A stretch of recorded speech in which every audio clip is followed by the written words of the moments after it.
Doors opening.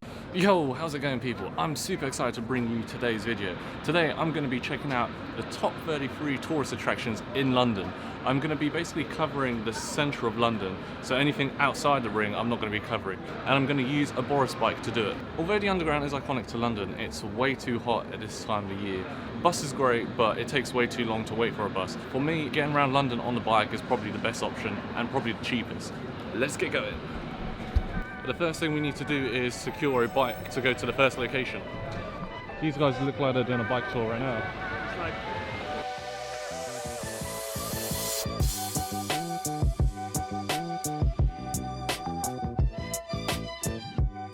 Before we jump into the video, I post daily, so if you like what you saw today, make sure to go and hit that subscribe button and check out more content in the upcoming days.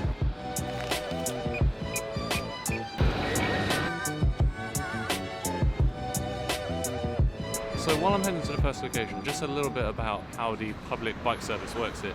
You basically pay £2 for 24 hours usage, and then if you return it within any one of the docking stations in London, it's basically free if you do it within 30 minutes.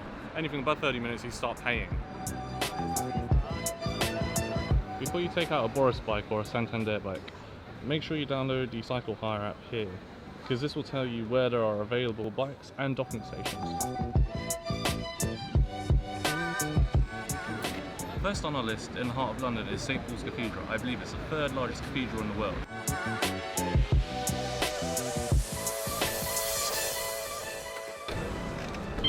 So the second location you should visit if you're in London is this building here called the Sky Garden. If you can see from the structure, it overhangs over this building right here. But right at the top, just like the name suggests, there is a beautiful garden full of greenery that basically goes all the way right round, and you have spectacular views of London. Literally right next to the Sky Garden is the third location on the list, which is the Monument of the Great Fire of London. Like Sky Garden, it has a panoramic view right at the top over there, and to get to the top you have to go through a spire of staircases which consists of around about 311 steps.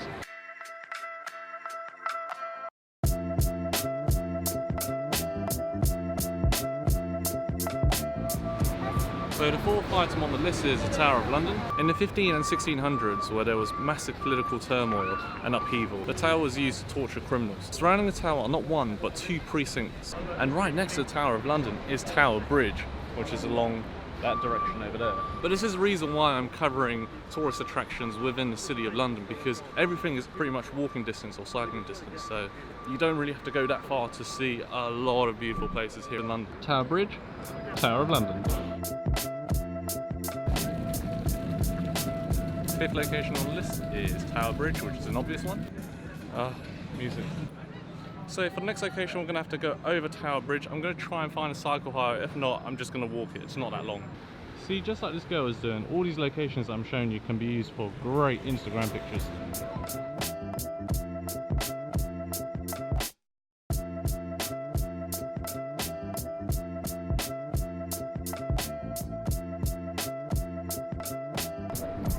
So sixth location on the list is City Hall. City Hall is the headquarters of the Greater London Authority, which consists of the Mayor of London and the London Assembly.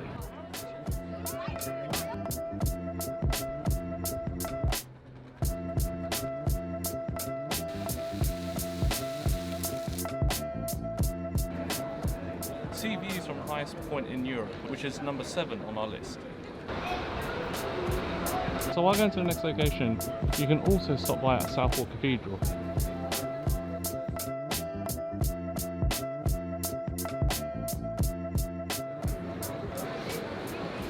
Grab some street food at Borough Market for lunch, which is number 8 on our list. With the food you bought from Borough Market, why not eat by the Golden Hind, which is a 1-minute walk away, and number 9 on the locations to visit. And if you're thirsty from all that sightseeing, why not stop by next to the Old Thameside Inn, which is right next to the Golden Hind.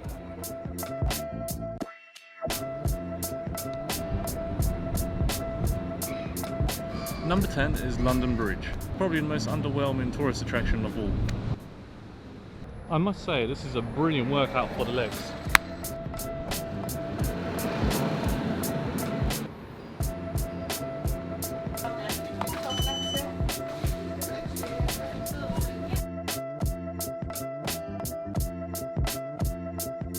Okay, I've taken out a Boris bike. I'm heading to the next location because it's a little bit far to walk.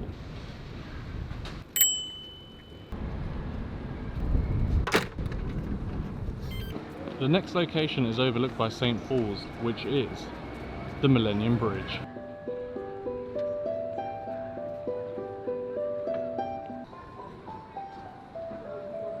Magnificent views from the Millennium Bridge. 12th on the list is Tate Modern, which offers an abundance of exhibitions around the year.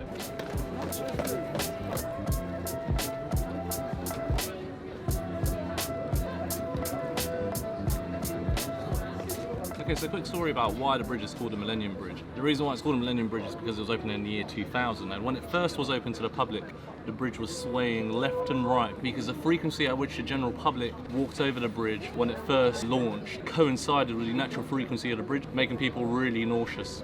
So they closed it, and then they installed these spring damper systems here and here along the bridge to basically dampen any swaying motion.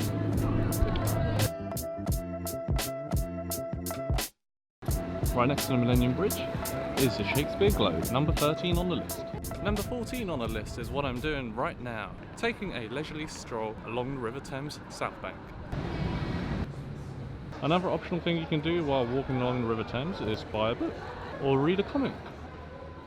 They have a broad variety of loads of different literature. Not to mention there are a few skaters that like to skate around here too. Number 15 on the list is London Eye.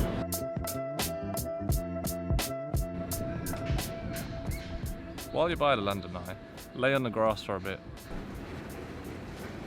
16th on the list is Palace of Westminster, and we're halfway through the list. Another 17 to go. I would recommend, if you have time, to walk along here. It's really beautiful. But for this vlog, we're going to cross Westminster Bridge to get to the Big Ben. I got a little sidetracked just now talking to some person called Robert. He was holding a big banner protesting to leave the European Union, so I had a little bit of debate because I myself am a Remainer, he is a Leaver, and I just wanted to understand his opinion and why we should leave the European Union. But anyway, 17 on the list is Big Ben. Big Ben unfortunately is under reconstruction at the moment, so there isn't really much to see. Let's get on to the next location. Location number 18 is Westminster Abbey. Why not take another breather at St. James Park?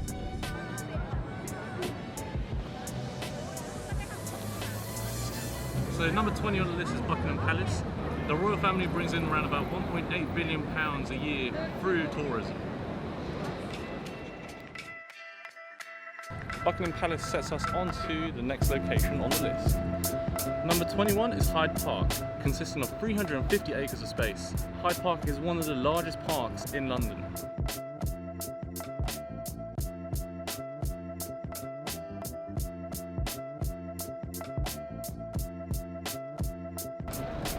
The next location is Oxford Street, where you can shop to your heart's content. Location number 23, which is exceptionally beautiful as well because of the buildings around it, is Regent Street.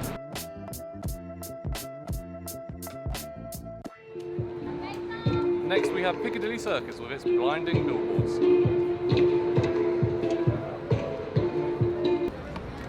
Oh, my boy's on the billboard screen.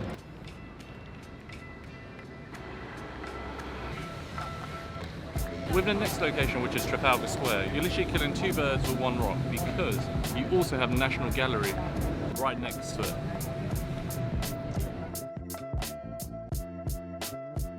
Location 27 is just behind me, Chinatown, and then just past Chinatown is also Soho, which is location number 28. Both Chinatown and Soho are jam-packed with restaurants, so you literally can find anything you want to eat here. We're down to the last 5. And this is Soho, the friendliest gay clubs around. Location number 29, which is just behind me here, is Covent Garden, filled with loads of shops.